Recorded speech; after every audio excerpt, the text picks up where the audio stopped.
Den gamle kone, hun havde levet hele sit liv i fattigdom, og hun havde nu sidesår af alle de mange år på banen. Men, tænkte den gamle kone ved sig selv, det gjorde ikke så meget, for hun havde gennem hele sit lange liv kunnet købe en masse tøj i H&M, og hun var faktisk ret godt tilfreds i sit IKEA-hjem.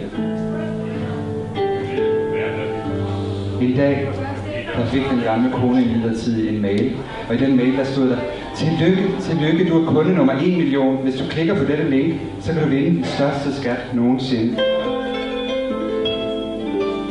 Den gamle kone tænkte, at klikke eller ikke klikke, er det overhovedet et spørgsmål?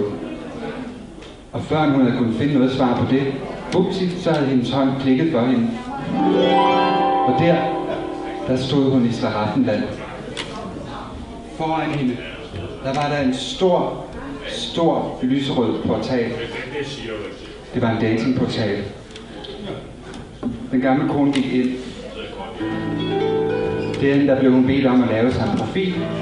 Så hun nettede sig, satte sit hår, og så blev der taget de skønneste billeder af hende. Og da den gamle kone så de billeder, der tænkte hun, jeg er jo smuk. Ligesom dengang jeg gik på frisørskolen i 1962. Så sagde de, nu er din profil færdig. Nu skal du bare læne dig tilbage og vente, så skal du nok snart få brev. Den gamle kone lænede sig tilbage og ventede.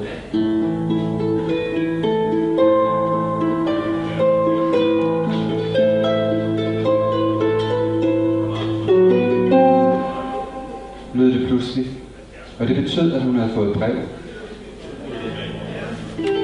Nu åbnede den gamle kone brevet, og der så hun noget, der var noget, hun ikke havde set længe. Hun kunne knap genkende det. Det var småt, ikke større end hanken på en tekop og nærmest lyserødt. Nej, tænkte hun, og så skyndte hun sig at slette det brev.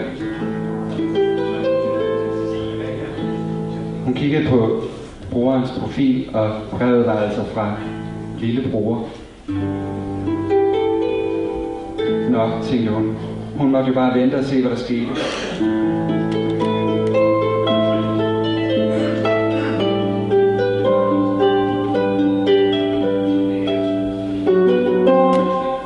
Lød det pludselig. Og det betød jo, at hun havde fået brev. Denne gang, der kiggede den gamle kone på brorens profilnavn, inden hun åbnede brevet. Det var fra storebror. Det lå jo allerede bedre, tænkte hun. Så hun besluttede sig for at åbne brevet. Hun klikkede og læste. Jamen, der stod jo ingenting. Så scrollede hun ned i brevet, og der så hun et billede af noget, der var større end rundetårn. Nej, ak og ved, tænkte den gamle kone, det skal jeg ikke have noget af. Hun slettede brevet. Og lænede sig tilbage og ventede.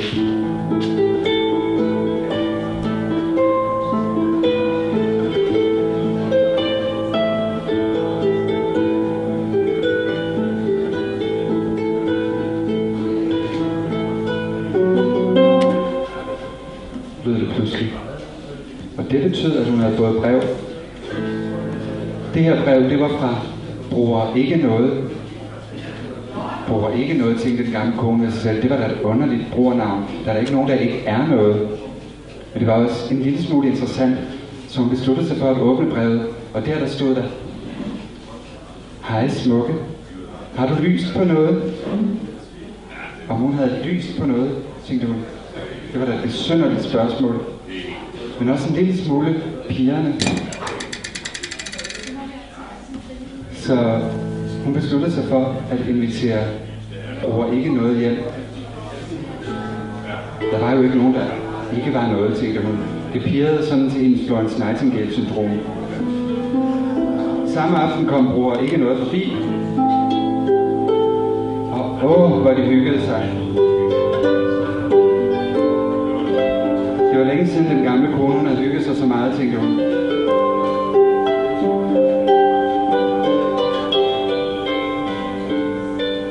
Men før hun vidste af det, så havde bror ikke noget været oppe i hendes store gåde. Og så sagde han pludselig farvel og gik, og der sad den gamle kone tilbage. Nu gik der ikke ret lang tid, før den gamle kone opdagede, at bror ikke noget i virkeligheden havde været noget. For han havde givet hende både hiv og herpes, og det der er værre, hvis der altså er noget, der er værre.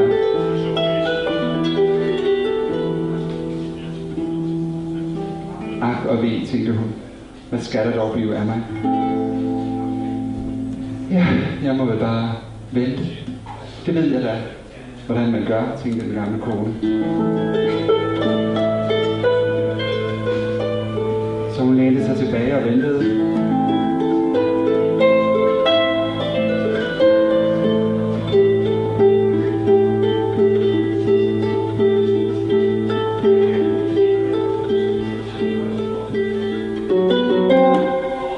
Lød det pludselig. Og det betød jo, at hun havde fået brev. Men denne gang havde den gamle kone fået nok af alle de breve. Hun skyndte sig at logge af og lukke computeren. Og så drog hun ud til IKEA. Og hele vejen derud, der sang hun: Mailman, bring me no more blues.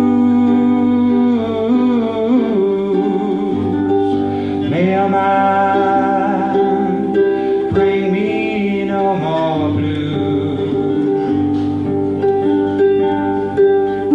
One small letter is all I can use.